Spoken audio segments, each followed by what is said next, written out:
The Chatham County Police would like to provide information regarding an investigation into the human remains that were found earlier this year in Dresden, Ontario. On April 28, 2010, a man conducting renovations on a house located at 559 Sydenham Street in Dresden, Ontario, discovered skeletal human remains while removing boards from a deck on the property. Those remains were found within a cistern that was hidden beneath the deck.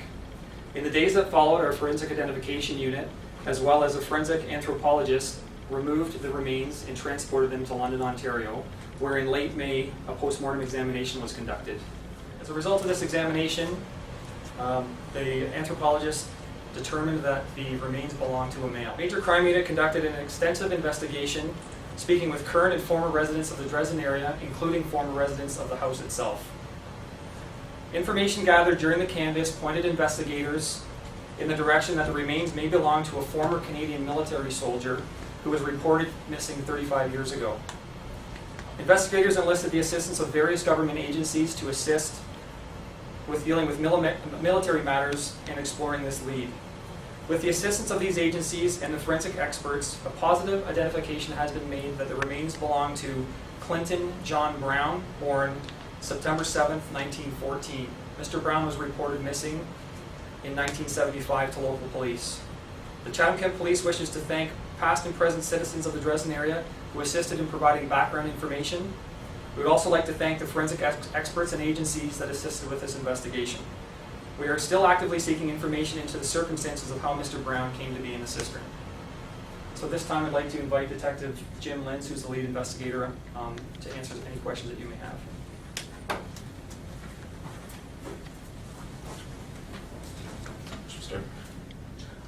So, are you investigating this as a homicide? Or? At this point, the investigation is considered a death investigation, and we're focusing our efforts now on looking into how Clinton came to be located in the cistern. And how long, I mean, how do you go about that? Where do you go from there? It's been 35 years. There are, as we said in earlier, that a number of residents of the Dresden area have been very helpful and were around when Clinton Brown was living.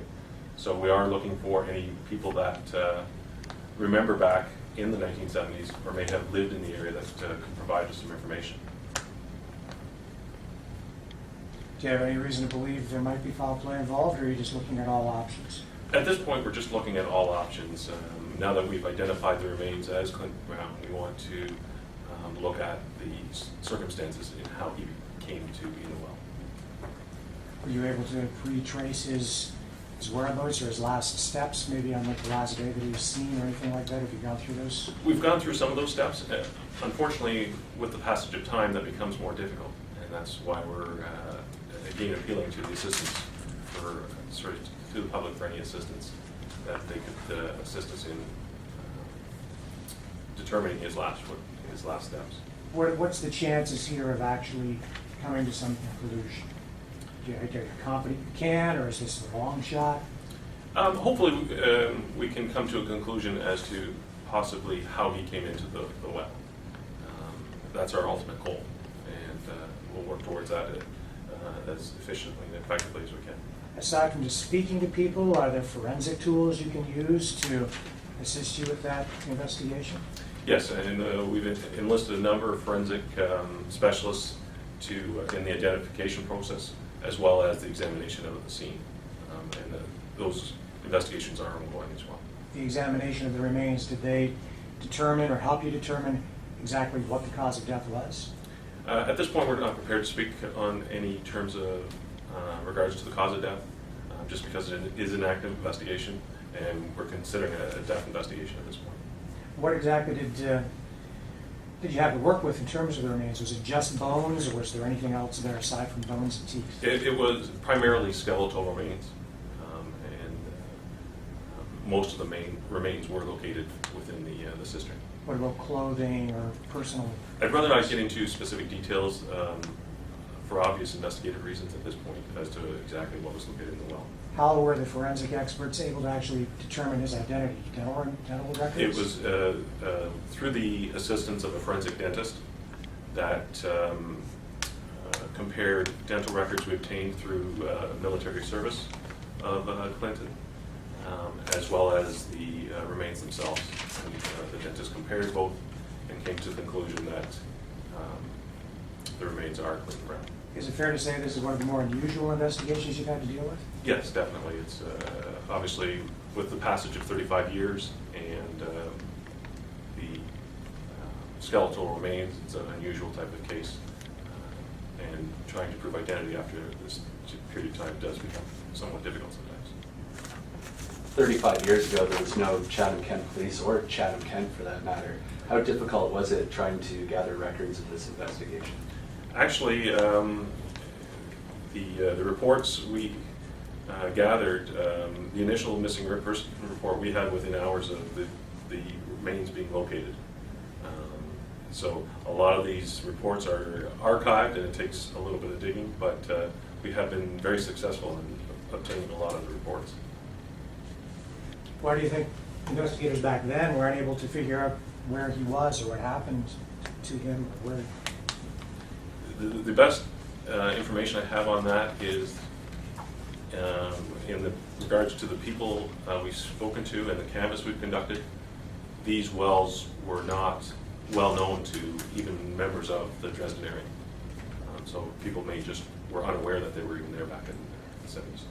Talking to some residents some months ago about Mr. Brown's whereabouts or where he was last seen and who he was going to see, how will it impact investigation the fact that some of the people that they had mentioned have passed away? Fortunately for us, there has been a documentary done on this investigation. Back in the 70s, it was a program called 1078, and we are actively seeking different archival records through various agencies to obtain copies of these interviews that were conducted back then, and it was conducted shortly after Clinton was reported missing. So hopefully we have a record of people that are now deceased but were alive at the time, and information they can provide the investigation. Are you able to give us any details as to the diameter of the well? Just not off the cuff. I know it was measured and all that information. Can you tell us a little bit about the original police investigation? The original investigation was carried out in July of 1975.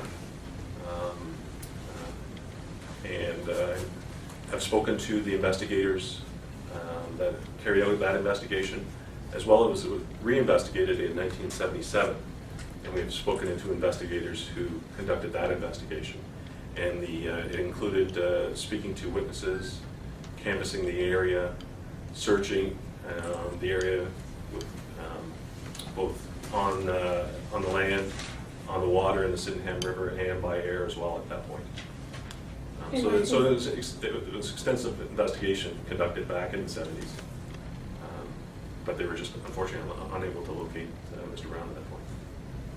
Is there any indication how long he could have been in the cistern? I mean, It would only be speculation at this point.